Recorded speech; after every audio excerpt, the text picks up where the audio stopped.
A star, the color of a fading bruise, lowered itself over the cathedral world, and every glass rib returned its light in tired shards. Funeral ships drifted in a slow procession, banners limp, vox hymns rasping like lungs that remembered singing. Incense unraveled through breached sanctums. Mosaics shed saints' faces as snow. The galaxy held its breath while a machine dreamed of silencing the sea that souls must cross. Out here, we speak softly because endings are listening, and we want you to feel safe in our hands.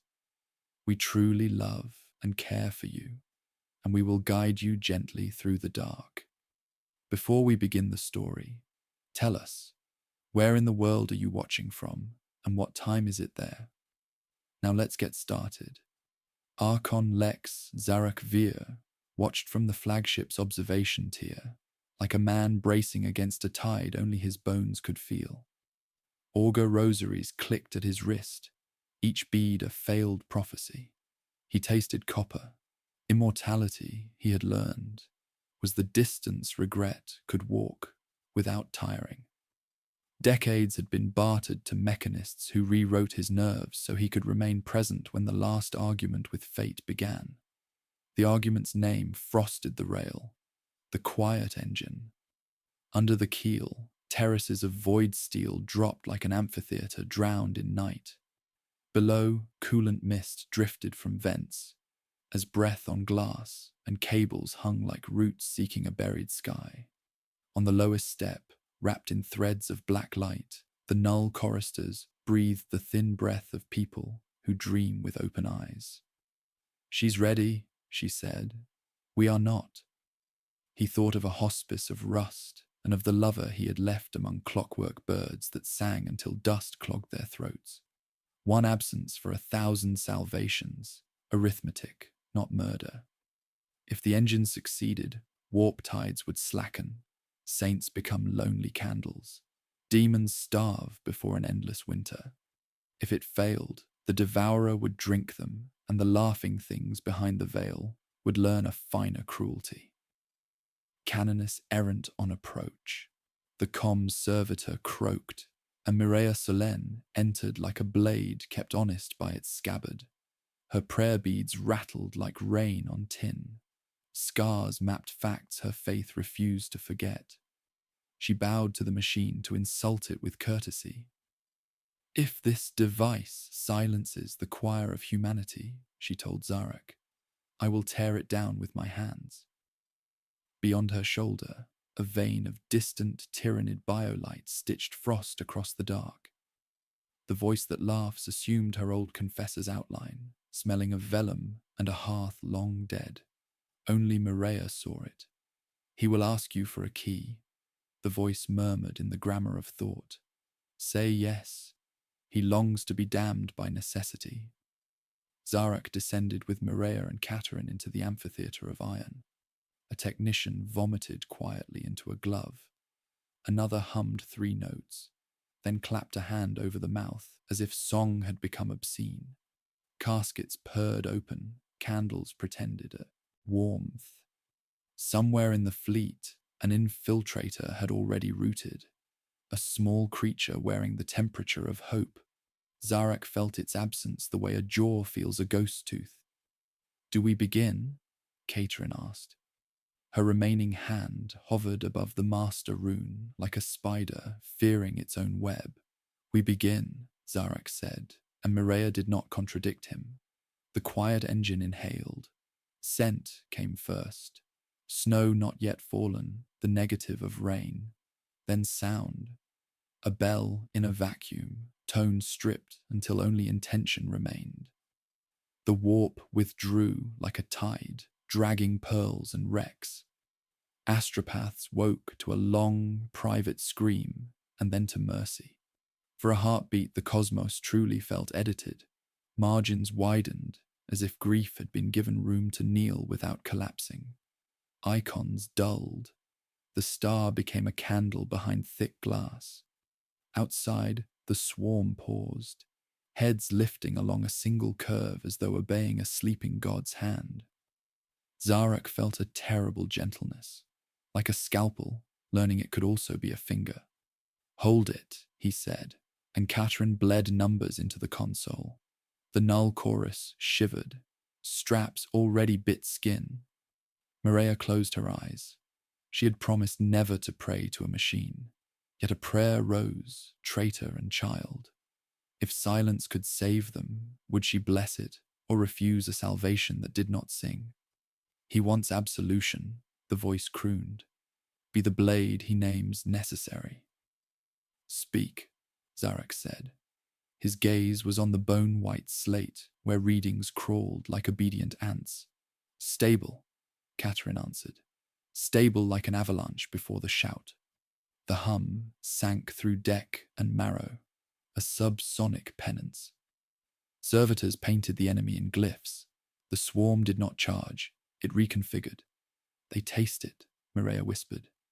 "They taste the absence." "Then they will come to drink famine," Zarak replied. "3 supply moons have gone. Quiet," he said. "Not dead. Rooms with blankets over furniture." The engine asked, with every turning ring, for a key.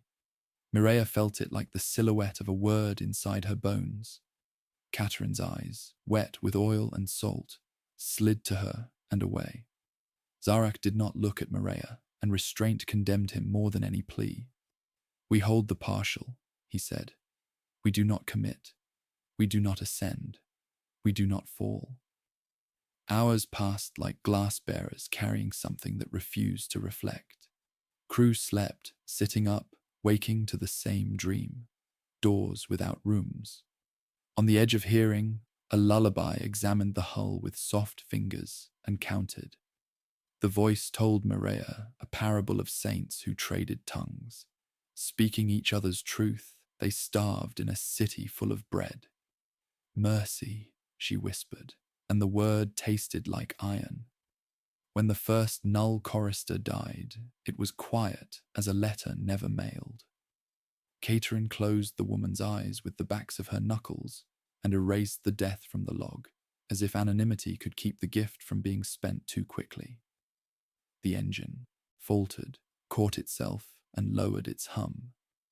Somewhere, a child on a refugee barge asked why the stars were whispering, and no one would answer. Zarak went to the viewport. The enemy withdrew in an elegant curve, not fear, but study.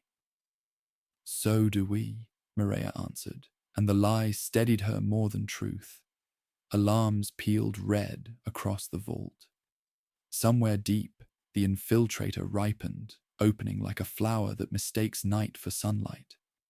The quiet engine whispered for the key again, sweet as a dagger under a pillow.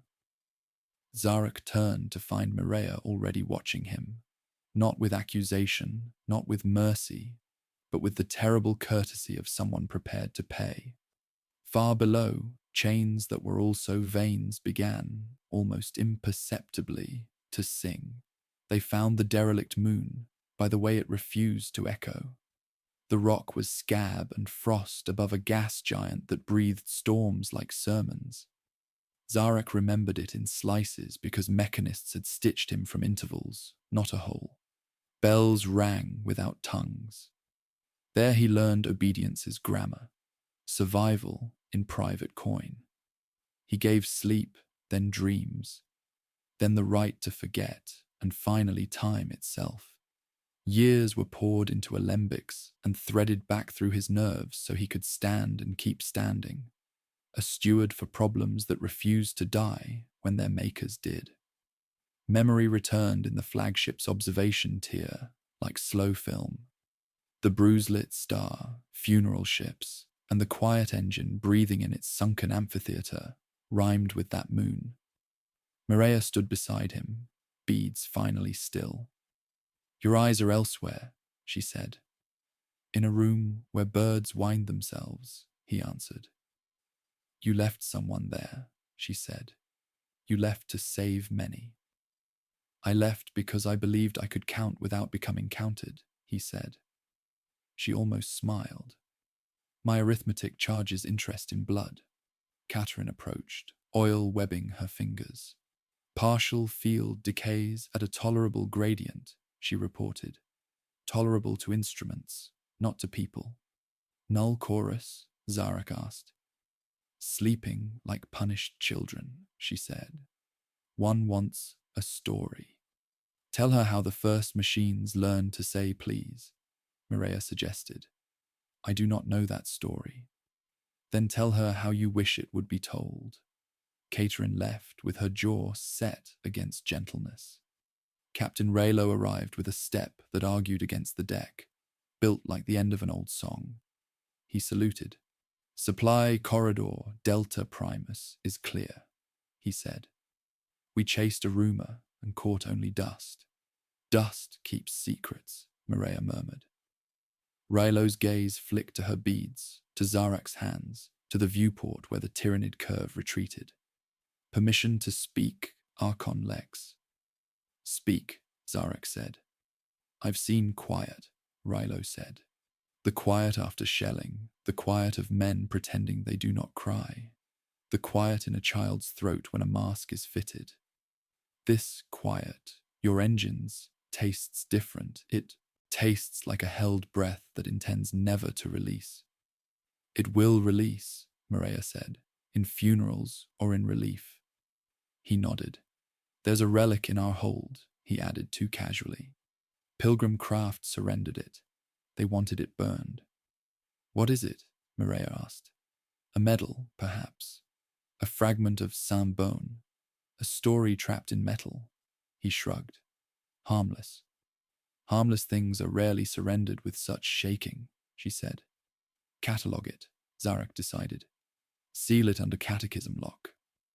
Raylo saluted again, a hesitation rehearsed rather than accidental. He left with the relic already chosen for a pocket instead of a vault. He told himself his palm was safer than procedure, when procedure belonged to machines that did not bleed. Mireia watched him go. He will make a small mistake for a large kindness, she said. Kindness breeds insurgency, Zarak replied, yet we cannot police our way to tenderness. She faced the pit, where the quiet engine turned like a slow lung. Tell me what it wants.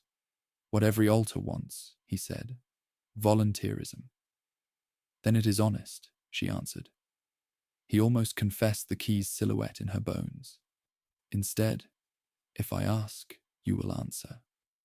If you ask, I will answer truthfully, she said. Truth is not the same as consent.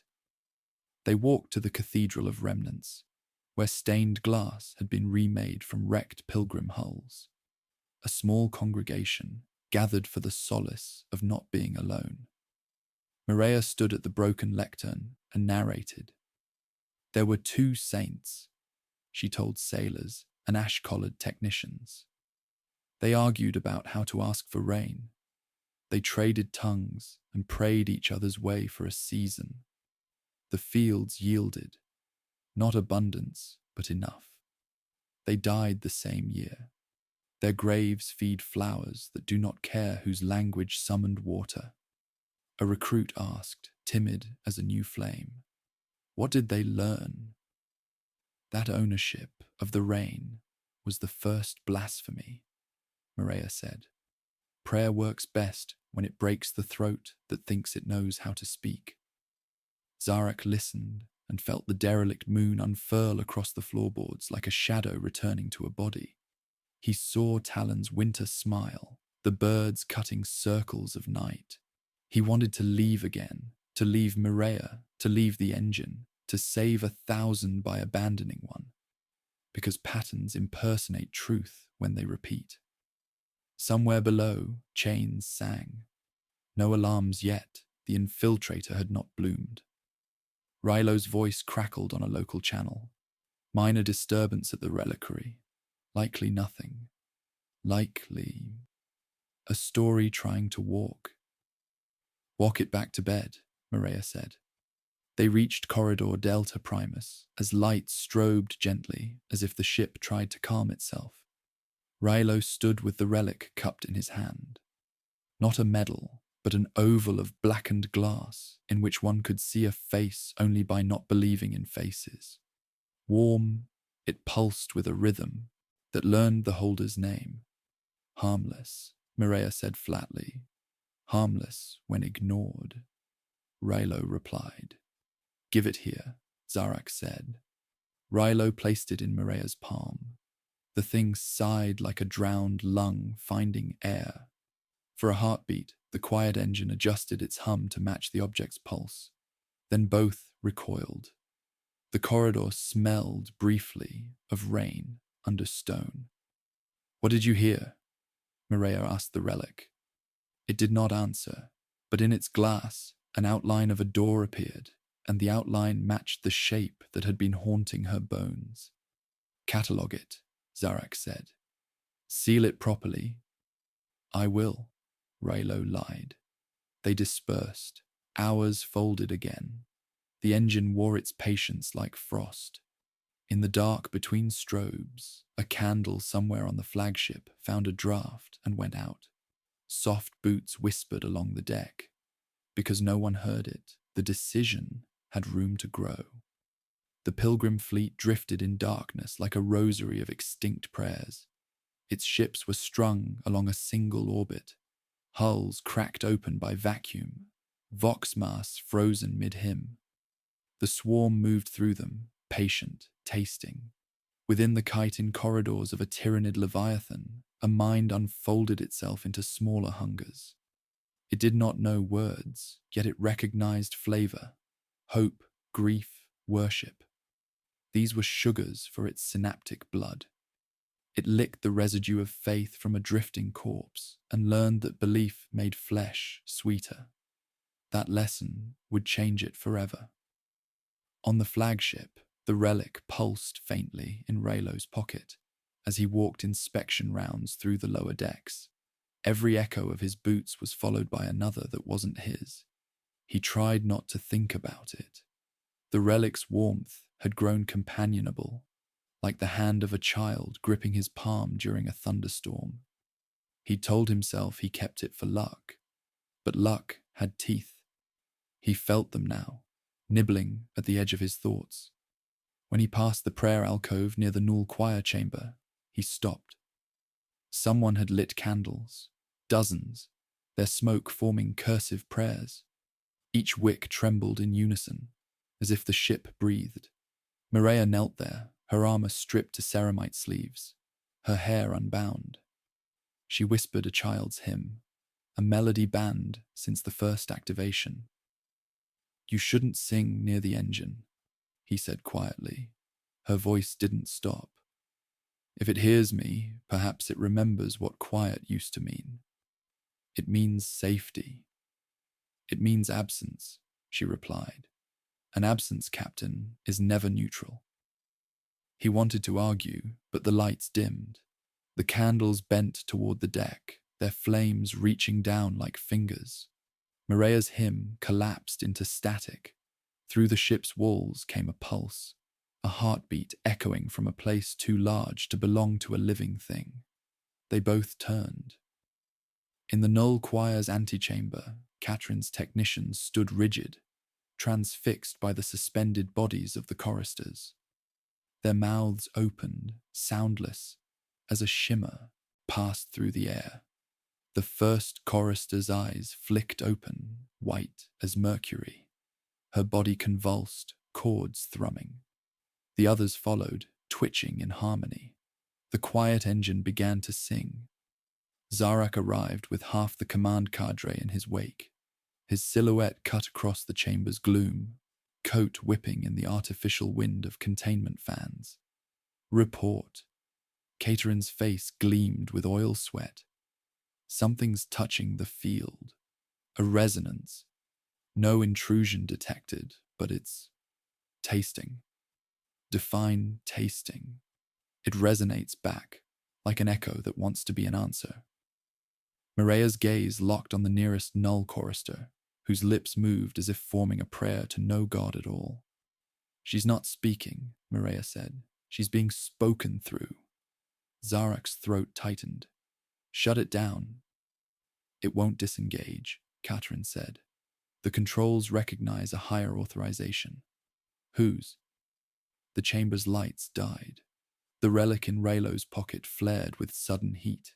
He yanked it out, and it hung before him in midair, casting shadows that didn't align with anything solid. Within its black glass, a reflection appeared. His face, aged a century, eyes hollow but aware. The reflection spoke in his own voice. You moved me too close. He stumbled back. What are you? An answer you buried in yourself, it said. You wish to guard mercy. I am the shape of that wish. The relic fell, clattering on the deck. The quiet engine responded with a low groan, like a colossus turning in sleep. Through the viewport slit, the void flared green. Tyranid spore ships flitted across the edge of sight, forming spirals. Mireia pressed to the glass and realized they weren't attacking. They were circling something invisible that distorted the stars like glass heated in a kiln. They're feeding on the silence, she whispered. Zarek stared, his mind parsing vectors, math, and dread. Not feeding, he said. Learning. He touched the comm bead. Fleet Command, raise shields across sectors 6 through 9. Ready plasma reserves. A hiss replied. The line was open, but no words came. Only breathing, soft and synchronized. Every channel filled with it. 1,000 crew members inhaled together, exhaled together. The quiet engine's song had entered their lungs. Mireia drew her bolt pistol. We shut it down manually.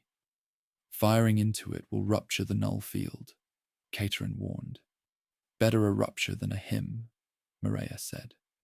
Zarek raised his hand. Wait. He felt the air thicken, his augmented nerves registering static along every metallic surface. The relic pulsed again, dimmer now, heartbeat failing. It was connected to both the engine and the swarm outside, a bridge built from Faith's corpse. He knelt beside it. If you hear me, he said softly, you wanted this. Contact without communion. The relic flickered like an eyelid closing. For an instant, he felt the swarm's awareness brush his mind, a multitude of hungers, each tasting a different emotion, uncertain which flavor was godhood. Then it withdrew, leaving a trace of curiosity, a promise of return. The chamber lights surged back, harsh and cold. The choristers hung limp again. Silence filled the void, pure and thick. Catherine checked her gauges. Null field stable, no breach. But the engine, it adjusted its baseline. How much? Enough to choke astropathic range by half the sector. Mireia exhaled. Then the first casualty of silence is prayer. Raylo bent to retrieve the relic. It was cool again, ordinary, inert. He slipped it back into his pocket without meeting anyone's eyes. Zarek looked at him. Keep it sealed this time. Yes, Archon Lex. The captain saluted, but his fingers trembled. Later, alone in the watch gallery, Zarek replayed sensor feeds. The swarm's formations had mirrored the engine's harmonic graph perfectly. Not chaos, communication. The devourer had learned to listen. He stared into the hollow of the dying star until its light felt personal. Mireia entered quietly. You saw it too. They're not coming as beasts anymore, he said. They're coming as witnesses. Witnesses demand confession. He turned to her, voice low. Then what do we confess? That we built a god who feeds on quiet? That I can't tell if saving us is still saving anything? She laid her hand over his, gauntlet to flesh. You confess that you're afraid. I can't afford that. You can't afford to lie either, she said. He didn't answer. Outside, the swarm began to retreat, not scattered, but in formation, tracing a perfect spiral around the system's dying sun. Raylo's voice came over Vox. Enemy withdrawal confirmed. They left a pattern, coordinates maybe. Zarak looked at Mireia. Or an invitation. The quiet engine's hum dropped an octave. A sound felt more than heard, as if it remembered a word almost spoken. Somewhere deep in its structure, the null field twitched like a muscle learning to dream. For the first time since its activation, Zarak thought he saw the machine breathing, not as a thing, but as a question. He understood that the next time it sang, it would not be alone. He whispered to the glass, "They taste us. Now they know the flavor." No one answered. The silence did. The quiet engine's heart pulsed beneath the flagship like a buried drum, every throb sending tremors through decks lined with prayer script and ash. Zarak descended the spinal lift with Mireia and Catherine, the hum of containment fields layering beneath their footsteps. The air tasted metallic, brittle with ozone, as if the ship's lungs had forgotten how to exhale. Along the shaft walls, runes shimmered and went dark one by one. Bowing to some unseen rhythm, they entered the sanctum.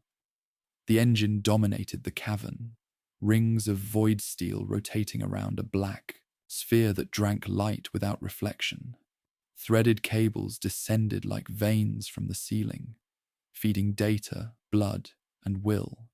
Every revolution made a sound like breath being held too long. Catherine traced sigils across a control dais. "Power draw steady," she muttered. Yet the field alignment keeps shifting toward the residual frequency the swarm transmitted. "They're not transmitting," Mireia said. "They're answering." Zarak looked into the sphere. It pulsed faintly, the color of deep bruise light, as if imitating the dying sun beyond the viewport. "The devourer has no language," he said, "only appetite." "An appetite learns quickly," Catherine replied. "Even hunger evolves." Mireia's reflection quivered inside the sphere, faded armor, pale eyes, and behind her something that looked like wings made of glass. She blinked, and they were gone. "If it learns to feed on silence," she whispered, "then even the dead will not rest." Zarak stepped closer to the edge of the dais. The engine was meant to cage the warp, not nourish it. We built a dam, not a throat. Catherine shook her head. "A dam changes the river more than the river changes itself." Above them, the containment rings slowed. The hum deepened into a subsonic growl that resonated through their bones. Zarak felt each note as a confession pressing against his ribs. "Hold it steady," he ordered. Catherine's augmetic fingers danced, trying. "It's asking for modulation, like permission." The voice that laughs slid through the comm static, syllables melting together. "Give it what it craves, little maker. It only wants to breathe through you." Mireia stiffened, weapon half drawn. "Did you hear that?" Zarak's expression didn't change. "Every time the warp speaks, it borrows the voice we trust most." Her jaw tightened. "Then whose voice is that for you?" "Mine," he said. The floor vibrated. From below, through service ducts, came a ripple of movement, the sound of small limbs scuttling, like rats made of glass. Rylo's squad appeared at the hatchway, visors flickering with interference. "Contact on sub-level Gamma," he reported. "They're inside the hull plating. Crawlers the size of hands, organic metal. They hum when we shoot them." "Containment breach?" Zarak asked. "No breach," Catherine said, scanning. "The engine's field is attracting them. The silence itself calls." Raylo's gauntlet tightened. "Permission to flood the ducts with fire." "Granted," Zarak said. The captain signaled his men. Promethium hissed, and a second later the vents erupted in ribbons of blue flame. The smell of burnt protein mingled with iron. But when the light faded, faint tapping persisted, a rhythm of claws on metal matching the engine's pulse. Mireia turned toward Zarak. You built a beacon for things that should never answer. This isn't silence. It's invitation. Everything is invitation to something hungry, he said quietly. Caterin's monitors blinked scarlet. Energy spike. Non-mechanical origin. The sphere convulsed, expanding and contracting as if inhaling the room. Shadows stretched, converging toward the dais. The technicians screamed as gravity faltered, their bodies lifting like marionettes with invisible strings. Mireia shouted a litany, firing bolts into the void. The rounds vanished before contact. Raylo hurled himself forward, catching a drifting tech by the arm. Engines pulling at our blood, he grunted. It's harmonizing with hemoglobin. Holy throne, it's alive. Zarak reached for the master rune, fingers trembling. He thought of that derelict moon, of Mechanist stitching eternity into his veins. Back then he had begged to remain useful. Now he wondered if he had succeeded too well. Counterphase the null field, he ordered. Caterin hesitated. That could rupture the core. Do it! She slammed the controls. The lights exploded white. A shriek without sound ripped through the chamber, and for an instant every soul aboard felt itself naked before creation, without past, without name. Then gravity returned. Bodies crashed to the floor. The sphere dimmed to a cinder glow. Silence followed, heavier than before. Mireia pushed herself up, visions swimming. Status? Containment restored, Caterin gasped. But the engine's parameters have rewritten themselves. It no longer defines silence as absence. It defines it as dominion. Zarak wiped blood from his nose. Meaning? It thinks silence is control. Raylo looked at the burnt vents, listening to the dying clicks. Then maybe it's learning from you, Archon. No one laughed. Later, the four of them stood in the observation deck. The star outside bled faintly into dusk. Around it, fragments of the Tyranid swarm drifted like patient seeds. They weren't advancing. They were watching. Mireia broke the quiet.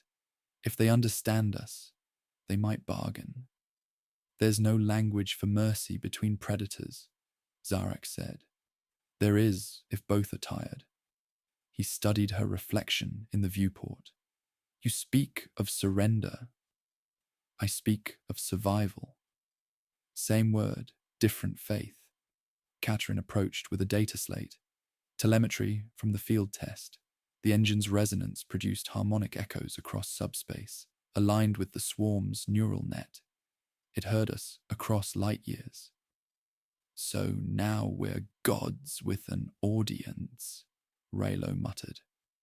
Or prey with microphones, Mireia said. Zarak took the slate, reading the numbers without truly seeing them.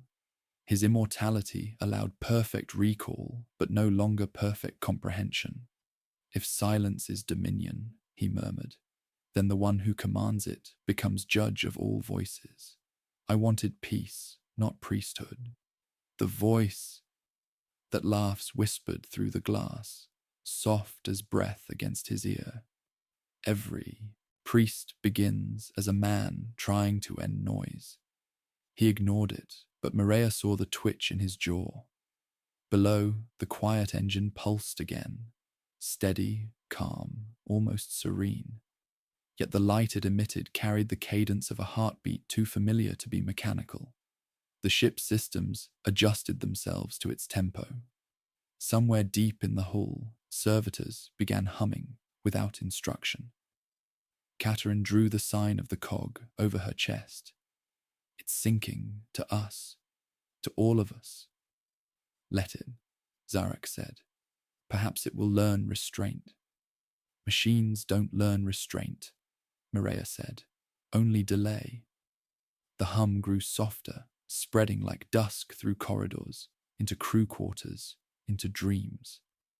Men and women sleeping in the lower decks began to murmur words they didn't know.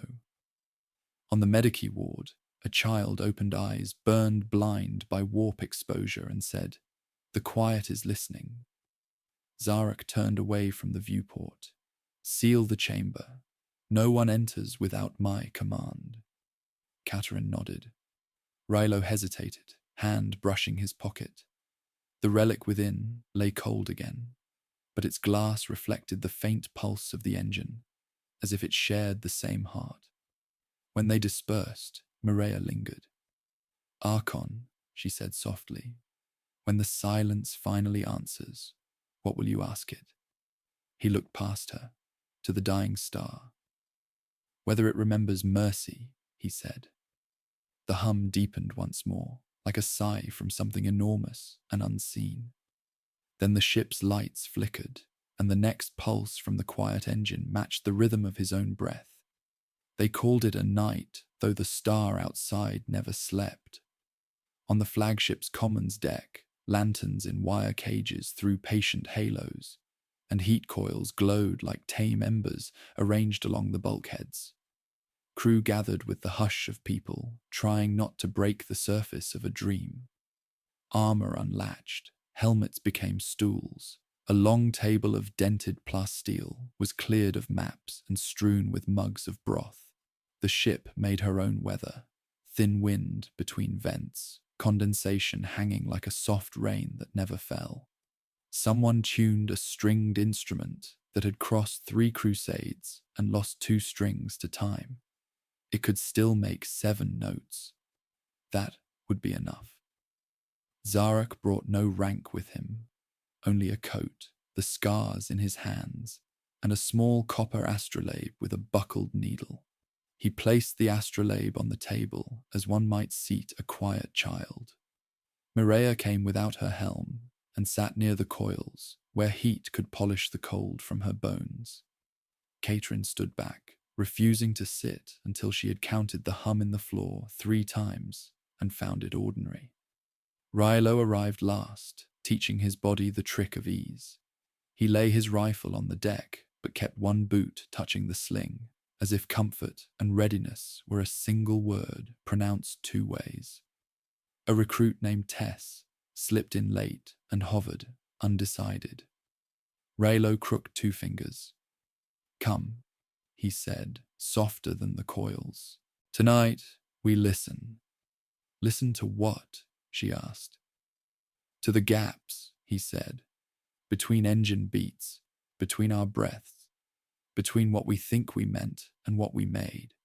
He tapped the deck with one knuckle 3 times. "War's loud. Survival is the quiet you pay attention to." Zarek gestured to the musician, a rating whose uniform shone with the polish of care rather than status. The first notes rose, shy but resolved. The tune had the flavor of a corridor that knows your stride. It asked only one thing of the room: admit you are tired.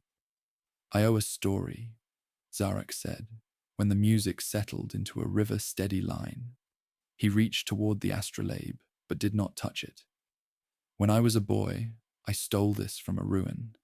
Its needle once pointed to true noon on a dead world. After biotransference, I set it by my pulse instead, because I could no longer trust the sky." He inhaled, slow. "It points now to the thing I'm late for." "What's that?" Tess asked. "Mercy," Mireia answered for him. Zarek did not deny it. "We barter mercy when we're certain. We hoard it when we're afraid. I have been both." Katerin folded grease-stained hands. "I brought a story too," she said, surprising herself. "In the Forge Monastery, an engineer told me the machine god will not judge us by how well we obeyed, but by how gently we corrected our errors." She looked to the deck. "I have not been gentle." Mireia's beads clicked once. "There is a parable," she said, voice as even as a firing line. 2 saints, one who carried fire, one who carried water. They disagreed so completely that their villages made laws forbidding each other's names. A child asked which would save a house ablaze in the rain. The saints traded burdens and learned both arms ache after a while. A faint smile, austerely tender. They died in the same flood. Happy story, Raylo said. True stories are rarely happy, Maria replied, and still we use them. The room's quiet grew friendly. People began to talk without raising voices, where they'd slept during the last bombardment, which prayer worked best against a nightmare, who had a mother who used a spoon like a gavel.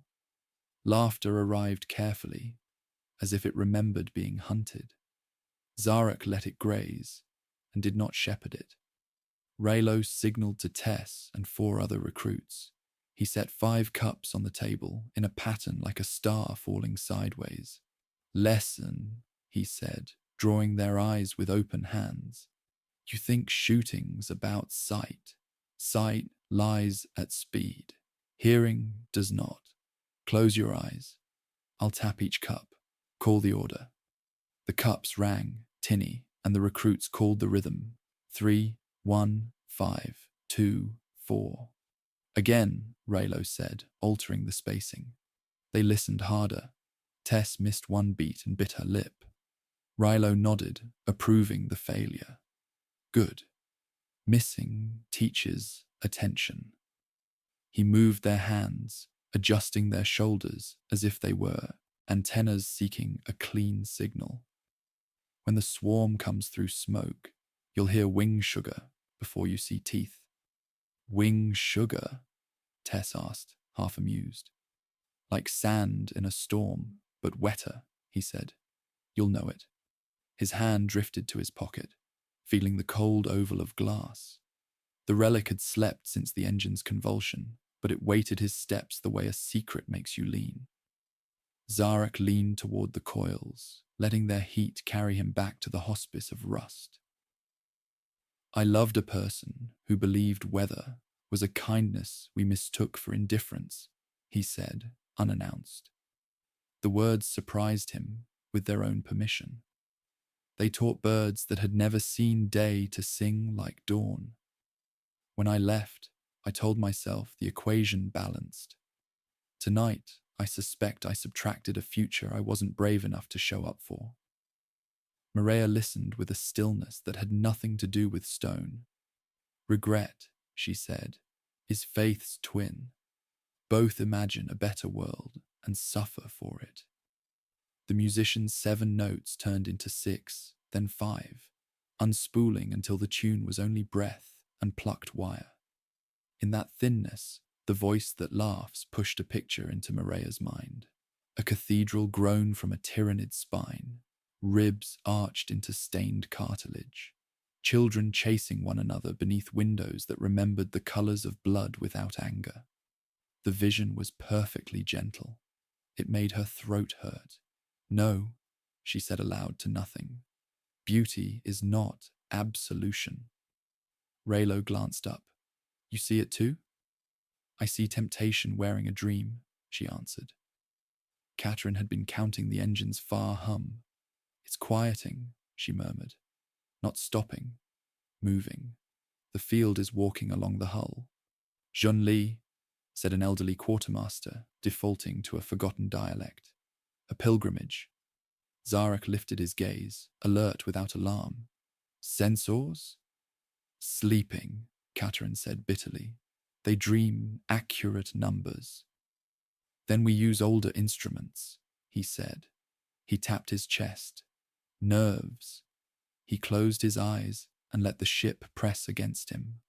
Not the steel, but the rhythm of the thousands within. Somewhere a child cried and was comforted. Somewhere a woman pretended not to shake and failed. Somewhere a man kissed a photograph until the paper softened. The quiet engine brushed all of it, a tide feeling the stones. Report, came a distant officer over short band. Outer patrols show a reef. Void static, shaped like lace. A pause. We bounced a drone against it. The drone forgot its orders and waited to be told a story. A null reef, Catherine whispered. its seeding structures in the silence. Mireia stood. "I'll take a boarding team." "Negative," Zarek said. "We study. We do not stab what we do not know." "Stabbing is how we survived ignorance," she said, but sat again when she saw the tilt of his mouth. Fatigue's advance line. The commons, thickened with the serenity of people who, for an hour, believed in a room. A card game began with blank cards, the game being to remember the missing suits. The cook handed out sweetened bread, left from a holy day no one dared name. Tess tapped the cups again, catching 5 tones perfectly. And Rilo said nothing, which was his highest praise. The reef drifted closer, unhurried, a lacework hole moving through a fabric that looked like night. Tyranid pickets tested its edge and withdrew, tasting famine as a spice. They adapted the way cold adapts hands, by insisting. When the hour ended, the room exhaled. People stood slowly, reluctant to stand up into war. Helmets resumed skulls, armor remembered backs.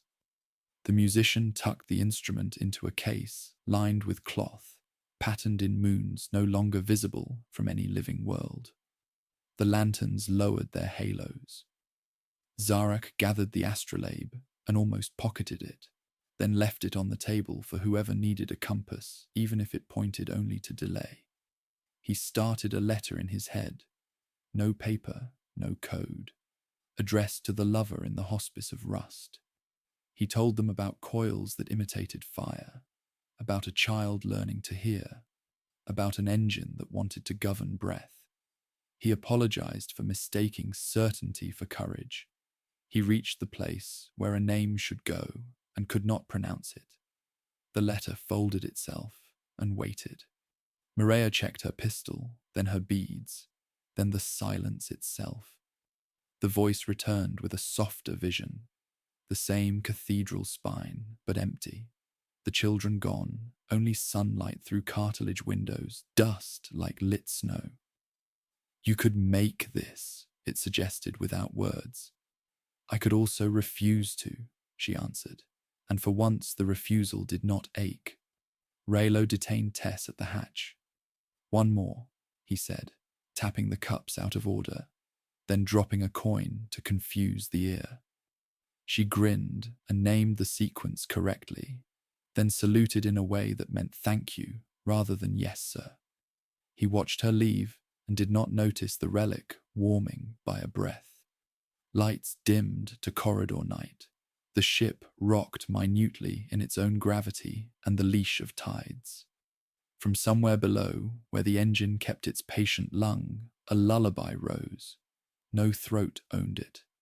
It spread along pipes and wires, along the armored ribs, along the ladder wells like dew. Men and women slept standing, and those awake learned the words by not hearing them. The fleet drifted together as if cradled, and even the swarm paused in its tracing of the dying sun to listen, puzzled, hungry, almost tender.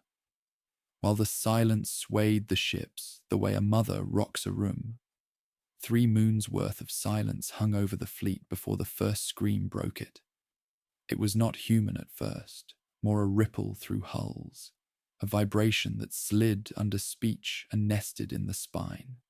When it became words, they were wrong ones, coordinates, repeated backwards, in a voice that belonged to no single throat. It came from the supply moon Seraphis 6, the first in the chain that had gone quiet. By the time Zarek's flagship arrived, its orbital lights were gone, and the planet below reflected nothing at all. The descent skiff burned through clouds made of soot. No wind moved them. Mireia stood at the prow, helmet locked, her voice a calm pulse in the comm. No transponder, no beacon, not even distress code. "Nothing moves because the quiet engine moved for them," Caterin said from her console, static coiling in her tone. Rilo checked his rifle's charge. Maybe they learned to whisper too well. Zarak stared through the viewpane. The surface below was a field of glass, streaked with rivers that glittered faintly, streams of melted circuitry fossilized mid-flow. What had once been refineries now resembled organs carved from black crystal. The moonscape hummed at the same frequency as the engine's heart. He could feel it under his tongue, a copper aftertaste of their own creation. They touched down near the central hab complex. The air was thick, almost liquid, but sound refused to travel. The world felt sealed, as if someone had wrapped it in a membrane. Every step crunched faintly, echoing miles too far. Mireia led, pistol drawn, beads wrapped around her wrist like chainmail. Something happened here that forgot how to end.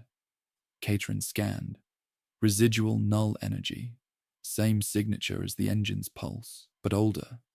This is aftermath, not attack. Raylo pointed to a trail of footprints leading toward the refinery gates. Bare, uneven, ending in a smear where the glass had bubbled. He crouched, gloved hand tracing the last impression. They were running from nothing. They were running from hearing themselves. Zarak murmured. The quiet got inside and made mirrors. Inside the refinery, the corridors glimmered faintly with internal light. Machinery sat intact, yet motionless. At the heart of the chamber, hundreds of bodies knelt facing inward, foreheads pressed to the floor, fossilized in their final prayers. Each had melted into the surface, fused like wax into candle holders. In the center stood a figure untouched, its armor familiar. Mireia stopped breathing for a moment. That's our livery. The figure raised its head, eyes black, skin like cooled obsidian. Its features were Raylo's own. Every gun lifted. The thing smiled, precise and deliberate.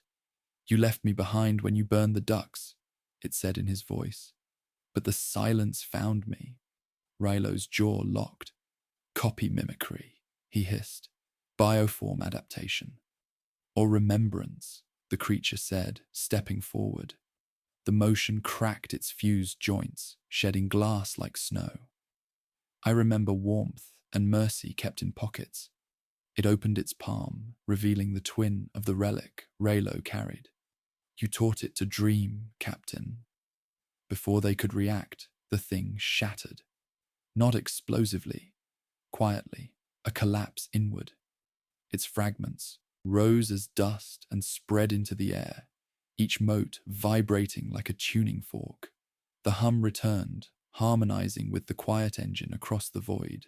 Catrin's voice turned sharp. It's sending! Zarak raised his hand. Hold fire. Hold fire, Mireia barked. It's contamination. It's communion, he said, watching the dust swirl upward. It's speaking through loss. The particles aligned, forming a shape, an echo of the quiet engine itself, smaller, incomplete, but alive. Its glow strobed once, and the entire refinery shifted, walls breathing, lights dimming in rhythm. Raylo fell to one knee. Archon, it's reading our neural patterns through the comnet. Then shut the net, Zarak ordered. Too late, Catrin whispered. It's using resonance, not code. The hum sank deeper, below sound, into thought. Mireia clutched her temples. Her vision blurred into overlapping realities. The refinery, the ship, the hospice of rust. 1,000,000 suns dying in the same heartbeat. She saw children of the swarm floating like lanterns across a dark sea, their minds tasting silence as sustenance. And through it all, a voice. Not the laughing one, but quieter, older. Every empire falls by hearing its echo and mistaking it for prayer. She dropped to her knees. Zarak, make it stop. He stood motionless, eyes glassy. It's showing me what peace looks like.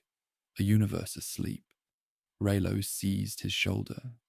That's not peace, it's absence. Zarak blinked, the trance cracking. He drew his blade and plunged it into the ground. The metal sang, discordant.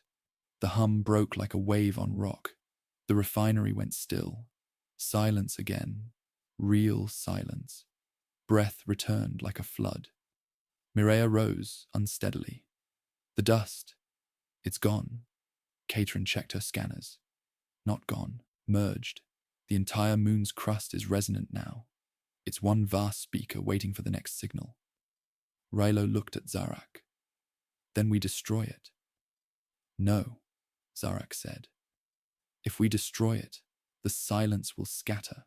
It will seed itself on the winds of the warp. Better a cage than a contagion.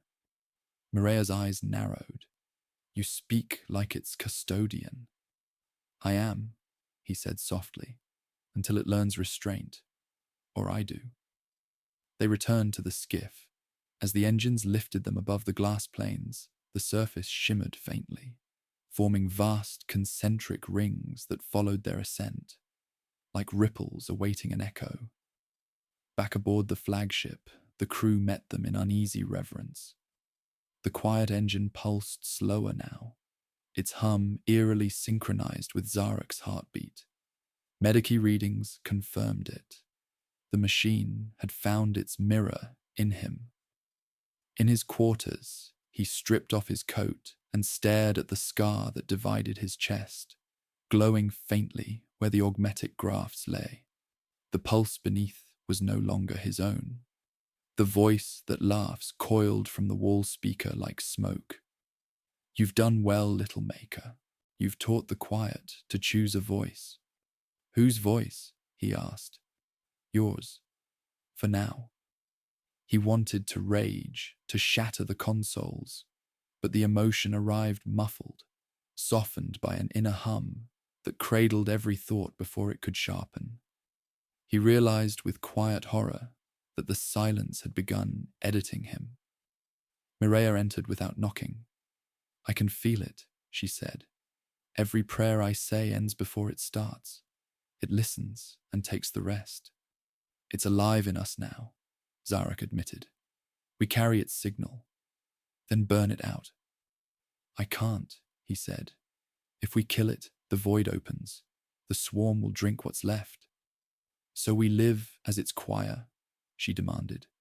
He met her gaze, calm where she was fire. We live as its translators. Better that than fuel. Outside, the dying star dimmed another shade toward ash. The fleet's shadows stretched long and thin across the void. And on Seraphis 6, the rings of glass continued to turn unseen, whispering to the black between galaxies. Katerin's final log for the night recorded a simple line. Silence expands proportionally to regret. By morning, 3 more moons had gone dark. War came softly at first, as if the galaxy were clearing its throat. Patrol skiffs blinked off auspex without distress. Vox relays returned only the sound of breathing, in time with the quiet engine's pulse. Then the stars themselves seemed to dim, and the enemy arrived, not as claws and ships, but as sound. Tyranid vessels, miles long, descended from the upper dark, singing through vacuum in harmonics the human ear should never have understood. Their song folded space like wet paper. Zarak stood upon the bridge dais, the dying sun painting his armor in pale rust. Every tremor in the floor felt like another truth eroding. Katerin's hands danced over control runes, but she looked less like an engineer and more like a priest counting sins. They're adapting to the null field, she said, not breaking it, leaning into it, using our silence as camouflage. Rilo adjusted the targeting matrix. That means we can't see them until they feed. Then we listen, Zarak replied. His eyes were hollow moons. Bring the engine to half resonance. I want every whisper in the dark turned outward. The flagship trembled. Deep in its hold, the quiet engine answered, exhaling a hum so low it bent time around thought. Outside, darkness rippled. Tyranid bioships appeared one by one, their hulls covered in glistening runes that pulsed to the same rhythm as the engine. They had learned its song. Mireia entered the command gallery, her armor scratched, her faith heavier. "You summoned me to witness this madness, not die in it," she said. "You'll witness whether we live or not," Zarek said.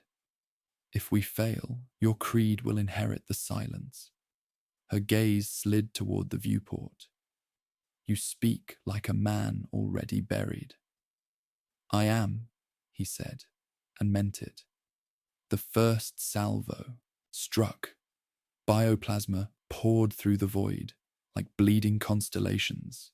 Shields flared, screamed, collapsed. The fleet answered with lances of white fire, slicing chunks of alien night apart. But for every ship killed, 2 more arrived, birthed from ruptured space. Katerin's voice broke over the din. "Energy readings off the charts. The swarm's pattern matches the engine's waveform exactly. They're building an echo." "They're not attacking," Raylo realized, horror etching his tone. "They're harmonizing." Zarek's jaw set. "Then we break the song." He signaled the choir pits.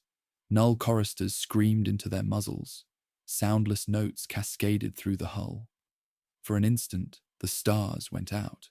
When light returned, half the swarm was gone, torn apart by resonance collapse. The rest drifted, silent, motionless. Victory's outline formed in blood and vacuum. Then came the laughter, not the voice. That laughs this time, but something deeper. A chorus made from 1 billion small mouths. The surviving Tyranids shed their skin, revealing interiors of translucent flesh, where human faces bloomed and vanished like bubbles. Each face mouthed the same phrase. One word reshaped endlessly. "Listen." The quiet engine responded with a single tremor. The fleet's comms bled white noise. Mireia felt it in her spine, the vibration of a prayer that was also a command. The swarm shifted again, not toward them, but around them, forming a spiral that enclosed the entire fleet like a cage of living geometry. Caterin clutched the console. "They're building a psionic shell. They're sealing us inside." Raylo cursed. "We'll suffocate on our own quiet." Zarek stared into the spiral, entranced. "No," he whispered. "They're protecting us. From what comes next." "Archon." He turned, eyes burning with revelation. "They are not our enemy. They are instruments of something larger. The silence isn't consuming. It's being refined." Mireia advanced, fury steady as her breath. "You're losing yourself. It's rewriting you." "Perhaps," he said. "Or perhaps this is who I was always meant to be." Outside, the swarm convulsed. Every ship split open along its spine, releasing clouds of spores that glowed with soft golden light. They drifted toward the flagship, touching its hull like falling snow. The first impact sang a note no one could describe. The second turned the outer plating translucent. The third made the entire ship dream. Zarek's memories flooded the bridge, his childhood, the hospice of rust, the lover teaching broken birds to sing. The walls breathed with his recollection. The crew fell to their knees, trapped inside his past. Katerin fought to stay awake. "Archon, the engine's coupling to you. It's using your mind as a conductor." Mireia grabbed his shoulder. "Break free, or I'll kill you where you stand." He looked at her through tears that weren't water but thin, threads of light. "If you kill me, the silence inherits the void. If you spare me, it may learn voice. Then it learns pain," she said, and fired. The bolt round hit his chest.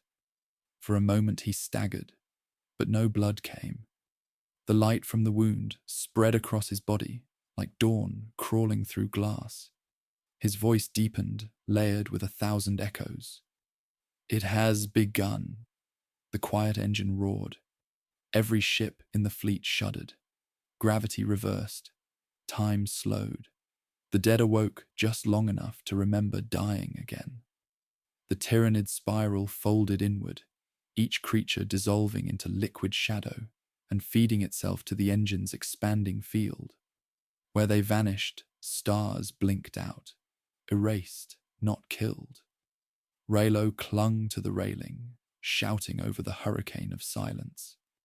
He's opening a conduit. He'll pull the warp through itself. Mireia, half blind from light, crawled toward the control altar. Caterin, overload the field coils. I can't, Caterin yelled. He's locked command. He is command. The voice that laughs filled the chamber like smoke.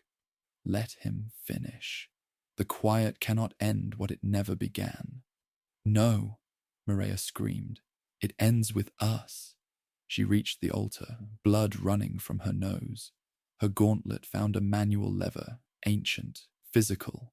One thing the engine had forgotten to claim. She slammed it down.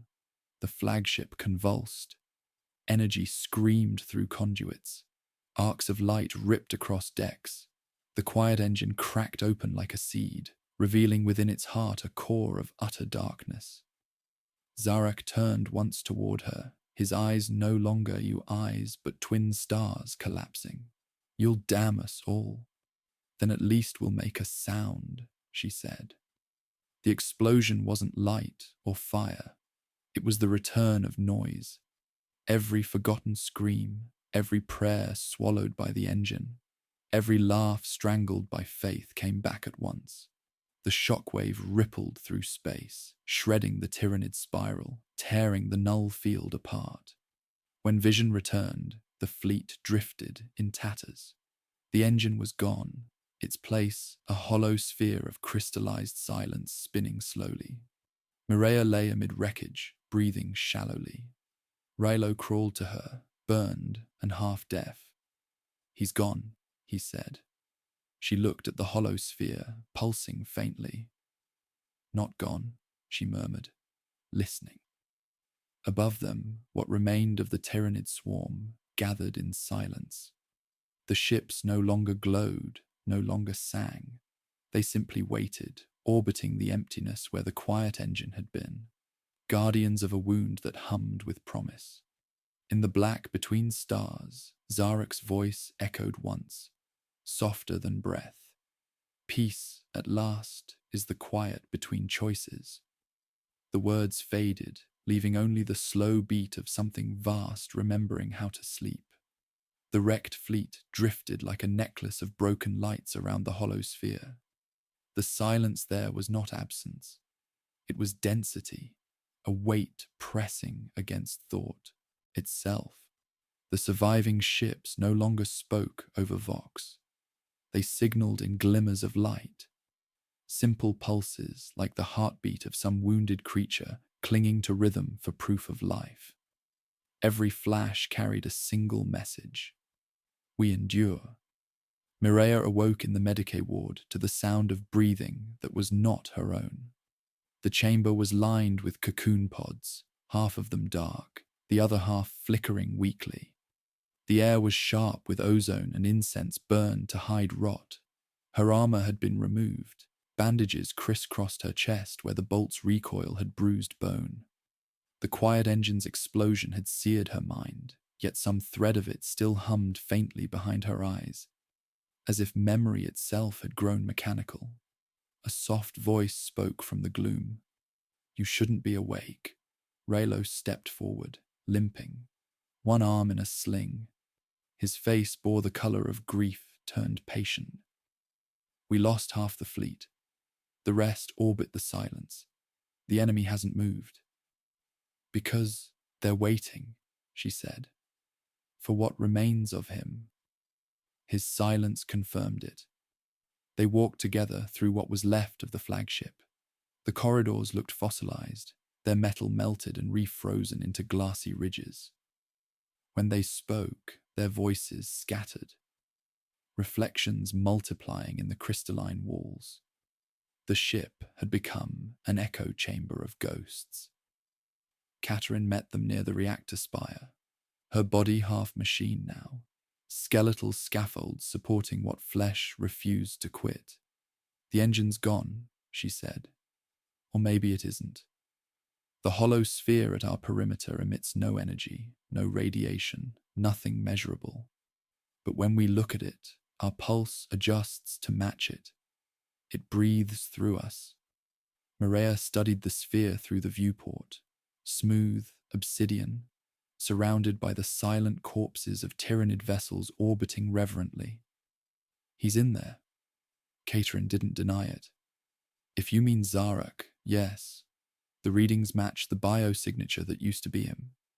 But he's not alive by any definition I recognize." Raylo spat blood onto the deck. "Then we burn it before he wakes again." "You can't burn quiet," Caterin said. "You can only break it." Maria placed her hand on the glass. The sphere pulsed once in answer. "He hears us." Raylo turned away, fists clenched.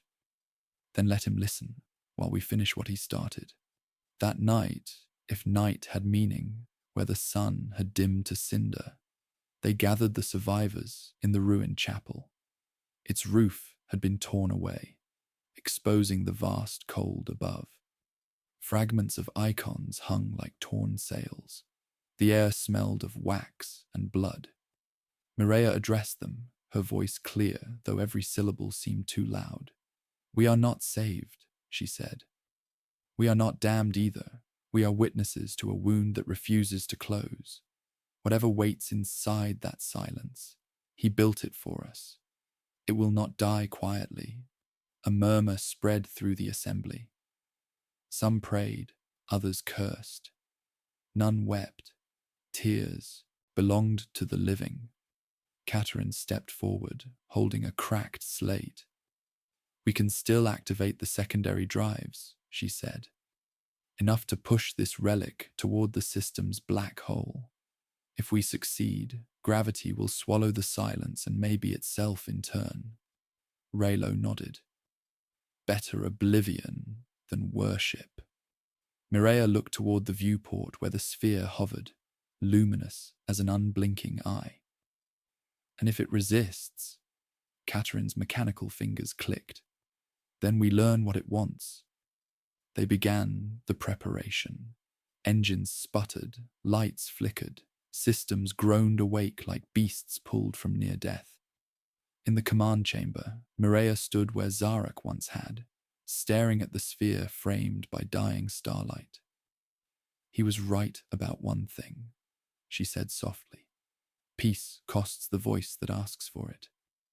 "Peace built on obedience isn't peace," Raylo replied.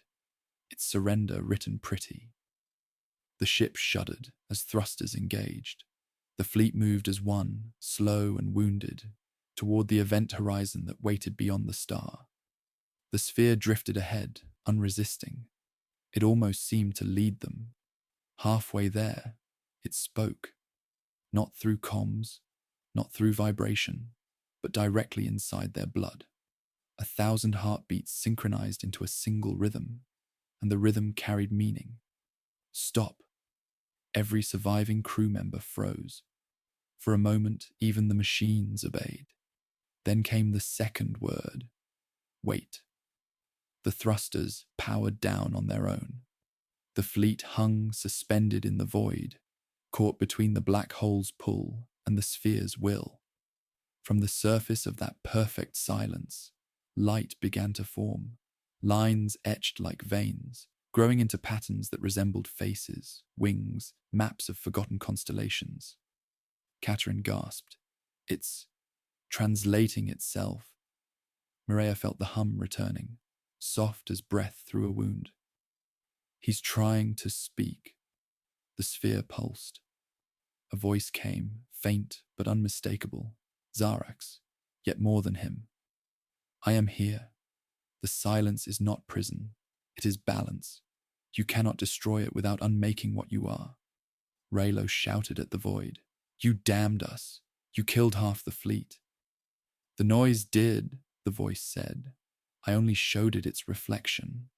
Mireia stepped forward, her throat tight. "Then show me mercy. End this. Let us go." You are free already, said Zarak, or what had once been Zarak. But you mistake silence for chains because you fear what speaks inside it. Listen longer, and you will hear your own name. The sphere dimmed, leaving them trembling in half-light. Katerin turned to Mireia. He's merging with the lattice of the void. If we wait, he'll become something no god or swarm can challenge. Then we don't wait, Mireia said. We act. She ordered the fleet to realign the drives. Reluctant hands obeyed. The engines lit again, their roar the loudest sound the survivors had heard in months. The noise was almost holy. As the ships advanced, the sphere brightened, pulling against the thrusters with invisible gravity. You cannot outrun yourself, the voice warned. I am your echo. I am the end of needing to be forgiven. Maybe, Mireia said, but the living still earn their noise. She gave the command. The flagship's core detonated, its force hurling the rest of the fleet forward, straight toward the black hole. Light bent, time folded. The sphere cracked down its equator, spilling no matter, only radiance that bled into the stars. For one moment, Zarak's voice cried out, not in anger, but in wonder. You taught it to choose. Then everything was swallowed. Silence again, but new. Not the silence of control or absence, but of distance. A quiet that promised room to breathe. When the debris settled at the edge of the singularity, the survivors' ships drifted free, their systems flickering back to life. Mireia watched the event horizon fade into faint light. Did we win? Rilo asked. She didn't answer. Her gaze lingered on the stars, beginning to brighten again, each pulse beating just slightly off rhythm, as if the universe itself had learned imperfection. Katerin recorded the final entry. The silence is quieter now. Perhaps that is enough. The fleet turned from the dark and limped toward whatever waited beyond the reach of their own echoes. Days stretched into a silence that felt almost kind. The surviving ships drifted through nebulae of dust where the black hole's hunger had spilled light like torn silk. The galaxy's wound healed in slow color. Amber, violet, the faint shimmer of reborn radiation crawling along the edges of perception. Mireia watched from the flagship's cracked viewport as the universe learned how to breathe again. Each pulse of starlight arrived a little uneven, as if creation were remembering the art of imperfection. The crew spoke little. Repairs happened without order, by instinct. They patched hulls with prayer, rewired circuits by touch. Katerin's mechanical limbs hissed softly as she worked. Raylo's men scavenged among derelicts for fuel cells, their laughter brittle, but still laughter. Life, though wounded, insisted. In the command chamber, the relic, Raylo's black glass oval, had been mounted above the altar of navigation. It no longer glowed. Instead, it reflected the stars with unnerving fidelity, as though it showed not where they were, but where they would be.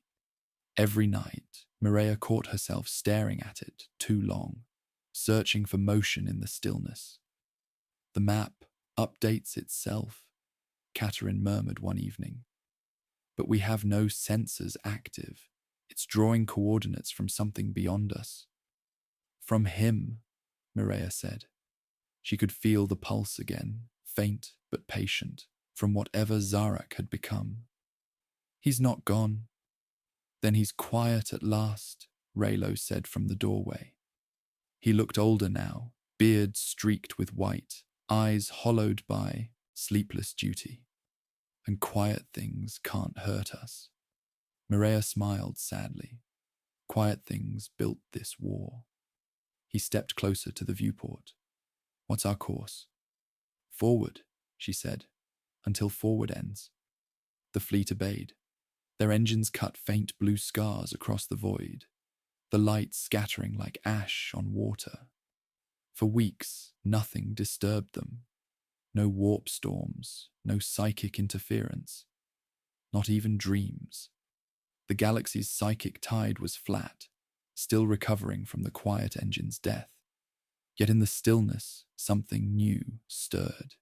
It began as a sound, not the deep hum they feared, but a whisper, low, human, intimate.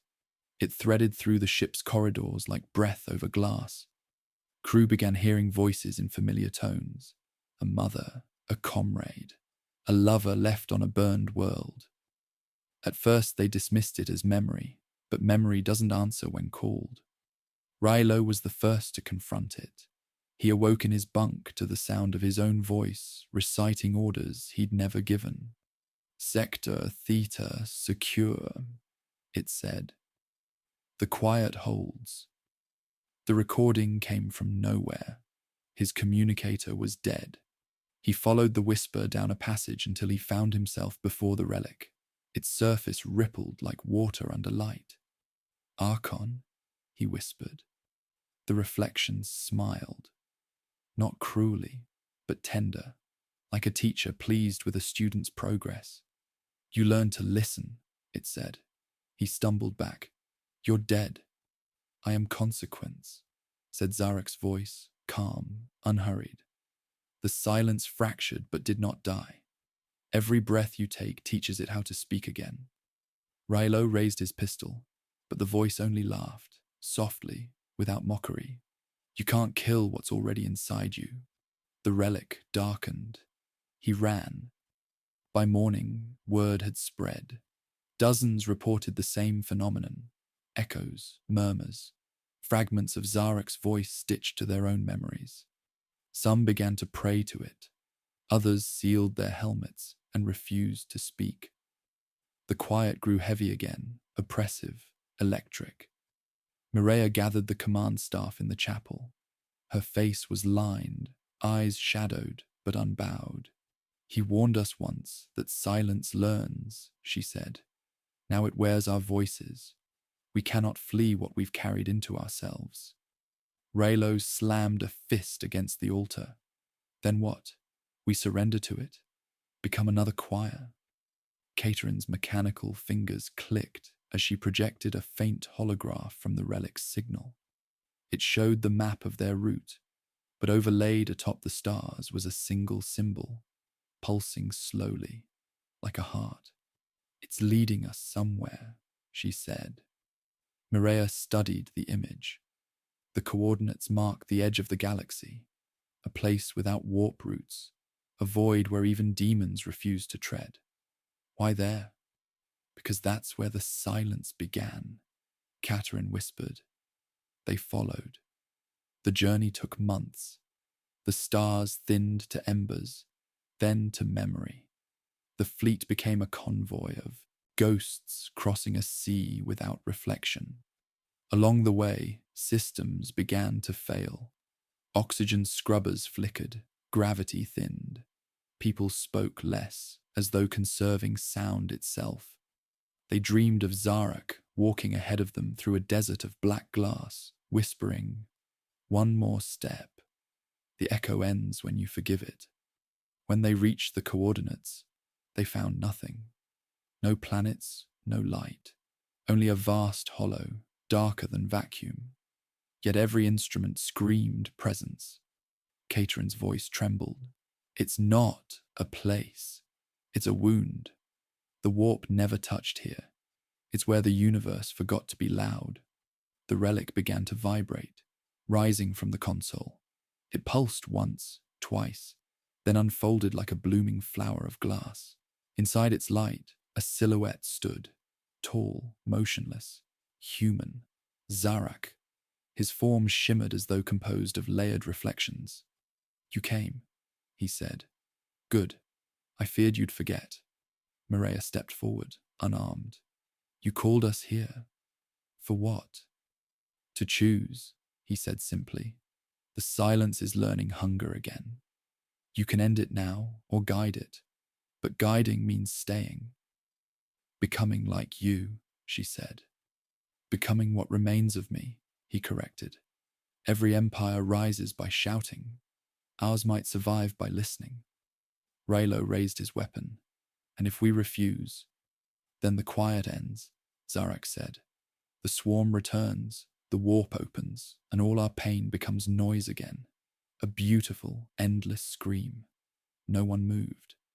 The silence between them grew immense. Finally, Maria spoke. You want one of us to stay? Zarak nodded. The silence needs a conscience. Katarin's augmetic eye glowed faint blue. And if no one volunteers, Zarak smiled faintly, then it will choose. The relic flared. Across the ship, lights dimmed. The hum returned, not violent, but sorrowful, as if mourning itself. Maria closed her eyes. She heard every life aboard the fleet, every breath, every heartbeat. The silence was not emptiness. It was waiting for meaning. She opened her eyes. I'll stay. Raylo shouted her name, but she was already stepping into the light. Zarak reached for her, their hands meeting without touch. You will hear everything, he said. The laughter, the screams, the prayers. Don't mistake them for yours. I won't, she said. But someone must remember they mattered. The light consumed her. The relic folded shut, falling to the floor with a soft sound like the closing of a book. Katarin knelt beside it, whispering through static tears. It's quiet. Raylo looked at the viewport. Beyond it, the dark wound had begun to glow, faint, golden, alive. No, he said softly. It's listening. The fleet turned for home, leaving one voice behind to cradle the silence and teach it mercy. And for the first time since creation began, the universe exhaled. Not in despair, but in peace that trembled, imperfect and human. The universe had grown quieter since her departure. The fleet moved through corridors of half-light. The stars beyond them diffused like embers beneath water. No one spoke of Mireia in the open, but every conversation orbited her absence, as if language itself feared to name what it had lost. The survivors worked with reverent precision, restoring hulls, recalibrating navigation, tending to wounded machinery as though the ships themselves could grieve. Silence no longer oppressed. It lingered like a scar, an ache that proved healing was real. Raylo commanded from the bridge now, a reluctant figure wearing duty like a borrowed cloak. He had refused ceremony, refused even the rank's sigil, yet the crew looked to him all the same. Each decision carried her ghost's gravity. He felt her presence most when the engines whispered during drift cycles, their rhythm the faint echo of her final breath. Katarin's voice came over the comm, mechanical and steady. Drives are stable. Warp interference minimal. We're leaving the wound's perimeter. Plot a heading, Raylo said. Where? Anywhere that isn't remembering. Static filled the line before her quiet reply. Acknowledged. The fleet turned its prows toward the inner stars, their light faint but insistent. The void they left behind glowed dimly, golden at first, then paling into transparency. Within that soft sphere, Mireia's consciousness stirred. She felt neither body nor boundary, only rhythm. The silence around her was alive, shaped by intention, the residue of Zarak's making. Every breath the fleet took miles away resonated through her, each heartbeat a note in a song she hadn't yet learned. Then a second pulse appeared, vast and distant, the echo of what Zarak had become. His voice reached her through the stillness, weightless and patient. You understand now. The silence was never a prison. It was a conversation waiting for courage. I hear them still, she answered without lips or lungs. They suffer in your name. Names are how pain stays remembered, he said. But remembrance is also mercy. Would you erase me or speak for me? I will speak, she said, and the silence rippled in approval. Far from the wound, Catherine recorded another log. Her mechanical eyes flicked across readouts, numbers cascading like rainfall. Residual energy output from the anomaly decreasing exponentially. Predict total dissolution within one cycle. She paused. Unless something chooses to remain. She switched off the recorder and looked out the viewport. The stars ahead shimmered unevenly. Something moved within the distortion. Small, delicate, deliberate. A single Tyranid bioship drifted toward them, unarmed, its once barbed surface smooth as coral. It emitted no aggression, no hunger. Instead, its hull glowed with faint gold veins. "Contact," she said sharply. Raylo joined her at the observation window. They survived. Not survived, Catherine corrected. Changed. The bioship approached without haste. As it neared, its carapace split along natural seams, revealing chambers within like the petals of an immense flower. Inside pulsed a structure that looked half machine, half organic, an echo of the quiet engine's geometry. Raylo's gut clenched. It remembers him. Or her, Catherine whispered. Look. Light gathered within the alien bloom, shaping itself into a human silhouette. Mireya's voice filled the chamber, not transmitted, not projected, but spoken directly into thought. Don't be afraid. Crew dropped to their knees, weapons forgotten. Raylo stood rooted.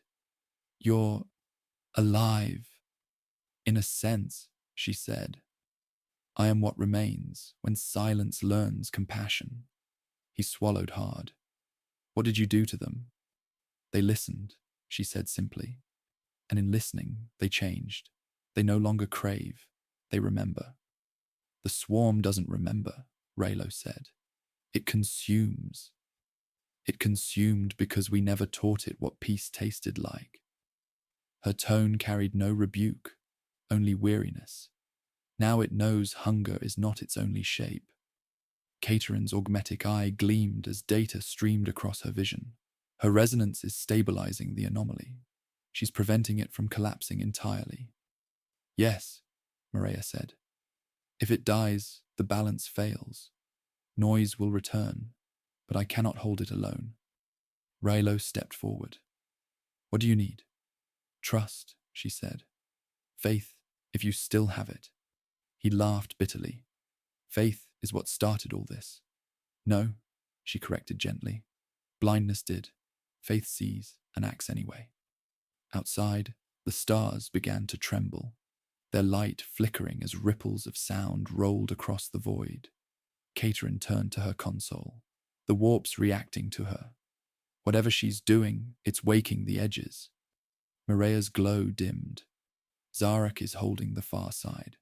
His strength wanes. If he falls, the old gods will fill the quiet again. Raylo clenched his fists. Then what can we do? We're soldiers, not saints. Then fight the way you always have. Together. He stared at her, then nodded. Catherine, link our engines to the bioship. Channel power through the lattice. If the silence needs voice, we'll give it thunder. Catherine hesitated. It may burn us out. Then burn bright. The fleet aligned its ships in formation, their reactors opening like hearts. Energy surged, threads of light connecting metal to flesh, human to alien. The void trembled as sound returned, music of engines and breath, of blood through arteries of steel. Mireya's form brightened, her voice joining theirs in a harmony both fierce and tender. Do you see now? Zarak's distant whisper reached them, soft yet infinite. This was never about victory. It was about teaching the universe to feel. Mireya closed her eyes, if such things could close in light. The anomaly flared, swelling like dawn. The fleet held fast, their hulls fracturing under the weight of brilliance. Catherine's systems screamed overload, her last thought a prayer to a god made of circuitry. Rilo watched the stars blur into gold and whispered Mirea's name, not in grief, but gratitude. Then the silence broke. It was not destruction, but release. The energy wave rippled outward, rewriting the void with warmth instead of cold. The warp, once a storm of hunger and fear, folded inward, becoming still water. The swarm disassembled into radiant dust that drifted like pollen across eternity. When light returned, the fleet was gone, every ship except one. The flagship floated above a newborn star, its surface cracked but alive. Rilo awoke on the bridge, Catherine beside him, her body inert but peaceful. Through the viewport, he saw figures of light moving within the star. Mireia and Zarak, intertwined like twin suns circling each other in perpetual communion. A final message pulsed across the dying consoles, written in no language but felt by every soul who could still dream. The silence endures, but now it sings. Rilo bowed his head. Then we finally earned our rest. He sent the last log into the void, knowing no one might ever read it, but trusting the quiet to remember. The new star burned steady, its hum gentle, eternal, a heartbeat vast enough for gods and mortals alike. And in that golden light, the universe began again, imperfect and alive, whispering not of conquest or despair, but of the fragile human miracle of sound returned to silence.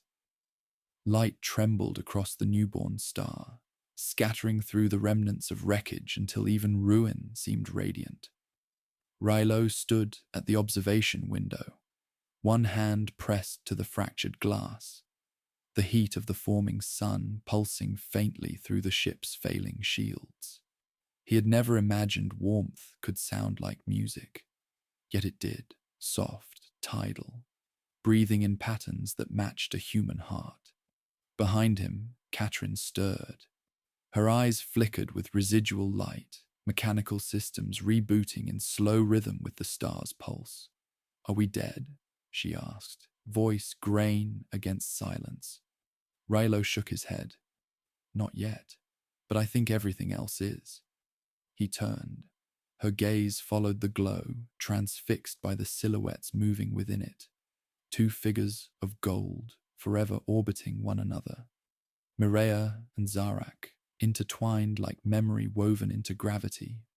Their radiance waxed and waned, sometimes two, sometimes one, as if unity and separation had become the same act. "What do we do now?" Catherine whispered. Rilo smiled without mirth. "We live." That was always the hard part. The ship groaned as it drifted. Systems flickered back to minimal life, lights breathing with faint defiance. Outside, the star's song carried through the hull, a melody without words, repeating the same phrase in every frequency of existence. It said, "Remember us, but move on." Rilo found the comm and transmitted on every surviving channel, his voice raw and low. "To any who still listen, this is the Ashen Mandate. The war has ended, though no one won. If you hear this, come home. There's still a sky left to rebuild." Static answered him, endless but gentle. He smiled at that too. Even silence had become kinder. Catherine limped toward the viewport, leaning against his shoulder. "She's part of it now," she said. "All of them are. The swarm, the machine, the man. They became the song." "Then the song deserves a listener," he said. "We'll keep watch until someone else arrives." They stood together as dawn flared from the heart of the star, spilling gold across their faces. Rilo closed his eyes, hearing the faint echo of Mireia's last words woven through the hum. "The living still earn their noise." He whispered back, "Then let it be worthy." The ship turned slowly, aligning with the star's orbit. Its engines, though dying, hummed once more. A thin transmission bled into the void, a fragment of sound, part lullaby, part farewell. Light folded around them, carrying both song and silence into eternity. The universe breathed, the wound healed, and in that fragile pause before history began again, two survivors watched the reborn sun rise over the edge of everything, and felt, at last, the quiet peace of noise becoming life. Years later, the new sun still burned clean above the ruins of the old war. Its light washed across newborn worlds where glass deserts turned to fertile plains, and the remnants of the fleet became drifting monuments, their names erased but their shadows intact. Time had softened even the memory of violence. The swarm had dissolved into dust, scattering itself as seeds through nebulae, carrying fragments of gentler instincts. Somewhere in the warp's softened tides, the echoes of gods slept uneasily, dreaming in the language of harmony rather than conquest. Rilo aged beneath that light. His body, scarred and half-mechanical, had learned patience the way old stone learns to hold rain. The flagship no longer moved. It rested in orbit above the youngest planet, its hull streaked with gold from the star's reflection. He recorded messages no one would hear, each a letter addressed to Maria, each ending the same way. I hope the silence is kind to you. Caitrin's consciousness lived on in the ship's core. Her voice had grown calmer, warmer, filtered through layers of machine song. You still speak to her, she said one morning as the ship drifted over dawn. It helps, he replied. She listened so the rest of us wouldn't have to drown. She's part of the cycle now. Every photon, every tide of sound. The engine's curse became the universe's breath. He smiled faintly. Then maybe all faith ever needed was distance. Beneath them, the planet turned. Forests spread where once there had been only ash. Oceans sang under moons sculpted from debris. Creatures moved along shores with curious eyes, descendants of no known origin, born from radiation and forgotten prayers. When the wind passed over the surface, it carried the faintest melody, the same refrain the quiet engine had sung in its dying moment. At night, Rilo stood at the viewport and watched the constellations shift. Among them, one pattern never changed, two faint stars circling each other in endless pursuit. He liked to imagine they were Mireia and Zarak, keeping balance in their luminous exile. He whispered to them as he once had whispered orders, soft, sure, unnecessary. Catherine's final systems began to fade. The star will hold, she said, her voice flickering. You can sleep now. I've slept long enough, he said, lowering himself into the command chair. Wake me when someone comes. No answer came, only the hush of circuits surrendering to peace. The ship drifted on, silent yet alive, guardian of a light that had learned compassion. The new sun rose again, scattering gold across an infinite sky. Somewhere in its heart, two voices sang, one of silence, one of sound, and their harmony wove the first lullaby of a universe finally unafraid of its own quiet. Centuries passed before another vessel crossed the reach of the new sun. It came drifting on engines older than memory, guided by algorithms that mistook myth for navigation. The ship was unmanned, only sensors, archives, and the faint hum of curiosity buried deep in its code. When it reached the orbit of the silent world, it slowed, scanning the relic that hung above it. The Ashen Mandate, now a cathedral of dust and light. Within its bones, power still stirred, patient as breath. The probe's signal brushed against the hull, waking systems that had slept since Raylo's final breath. Screens flickered, and the ship sighed as though remembering its purpose. Inside the command chamber, air stirred around a skeleton seated upright in the captain's chair, the bones wrapped in the remains of a uniform. Behind him, the core still glowed faintly, gold leaking through cracks like sunlight through the fingers of a dead god. The probe transmitted a question. Identify origin. The ship answered in the only language it remembered, song. A soft resonance filled the void, carried through the probe's receivers as vibration instead of words. The data it captured read like heartbeat and wind. To distant observers, it would sound like static. To whatever still dreamed in the warp, it sounded like forgiveness.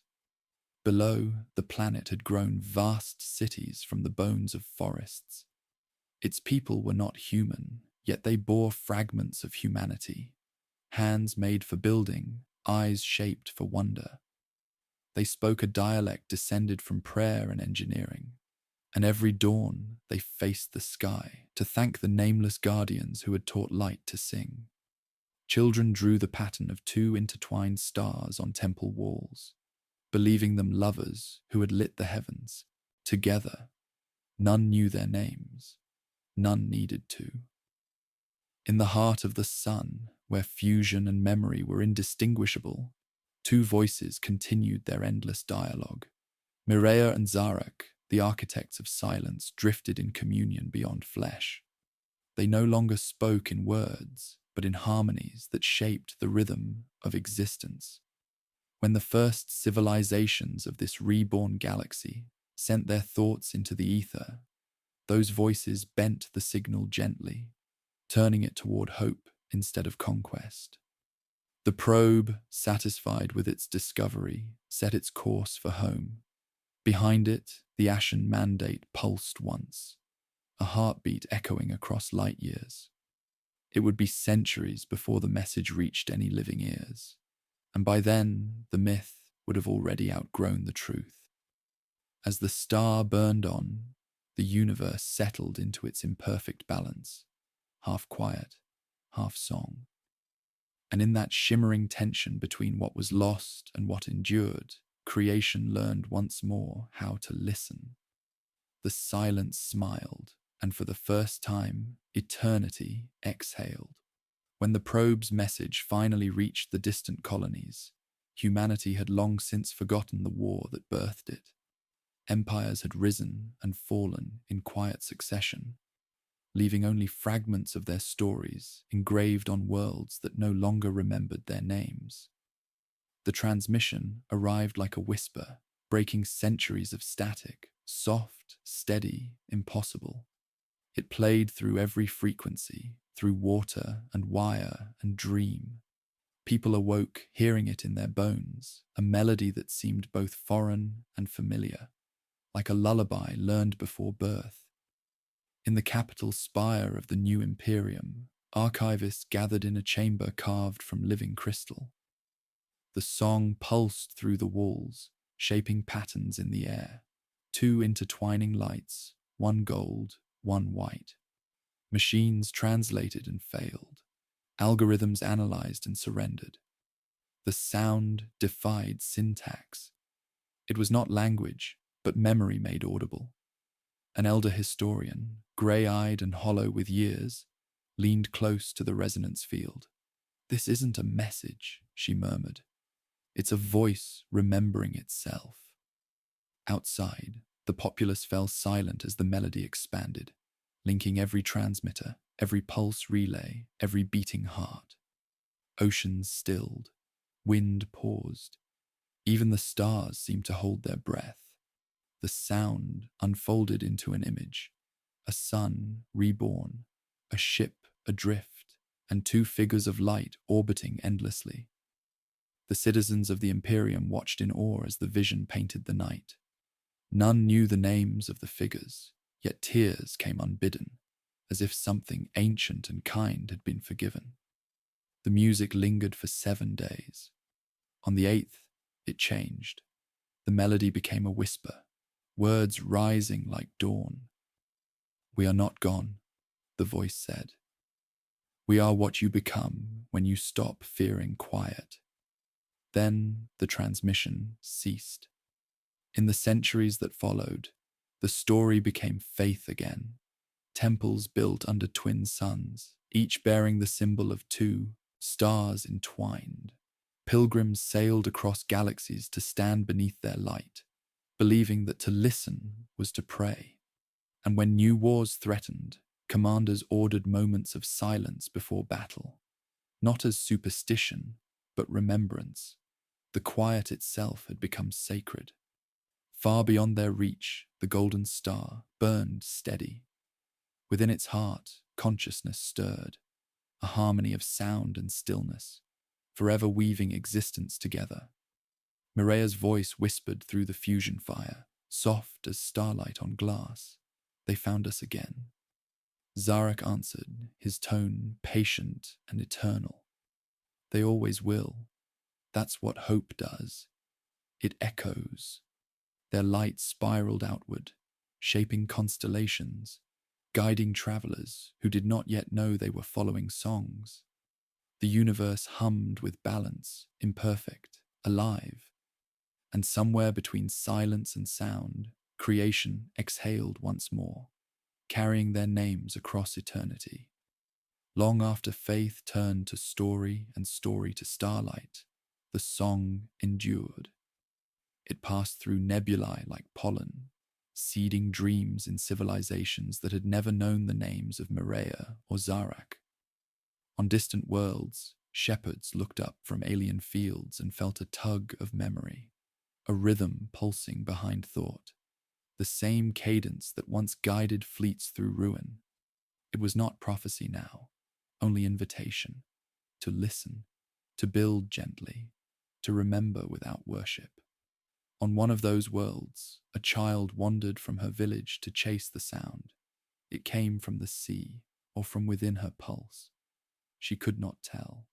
Waves broke in perfect measure, echoing the heartbeat of a universe that had learned compassion. She knelt and touched the water. It shimmered gold for an instant, showing her two distant lights circling each other endlessly. She smiled without knowing why, and the sea answered with warmth. High above, the descendants of the Ashen Mandate crossed the sky in quiet orbit, their hulls rebuilt by generations who revered stillness more than speed. Pilots no longer spoke of conquest. They spoke of stewardship. The void was not to be conquered, but tended, as one tends fire so it does not forget its purpose. Within each vessel's core burned a fragment of the original quiet engine, no longer a weapon, but a beacon calibrated to peace. When the ships synchronized their hum, the galaxies nearby glowed a little brighter. In the heart of the oldest sun, the intertwined spirits stirred once more. Mirea's voice was softer now, almost laughter. They still remember. Zarak answered, a note low and enduring. They remember the silence, not the pain. That is enough. Was it worth it? She asked, her tone curious, not mournful. Every sound worth hearing begins with a pause, he said. We gave them that pause. Now they choose the melody. Their light spun outward again, crossing eons, brushing against the minds of artists, poets, and dreamers who would never know its source. Across the stars, new empires rose, not of tyranny, but of understanding. Each built its temples facing different heavens, yet all began their rituals with the same moment of stillness, honoring what had once been sacrifice. The universe was imperfect, still scarred, still hungry, but it had learned to heal without forgetting. And through it all, the song of silence remained, winding through the fabric of creation, like breath between words. On the world by the sea, the child grew old, teaching others to listen before they spoke, to wait before they judged, to love before they built. When she died, her people looked to the twin stars above and whispered gratitude. Their echo rose to the sky, reaching the quiet between eternity's heartbeats. There, in the golden hush, the two ancient lights shimmered closer together and became one.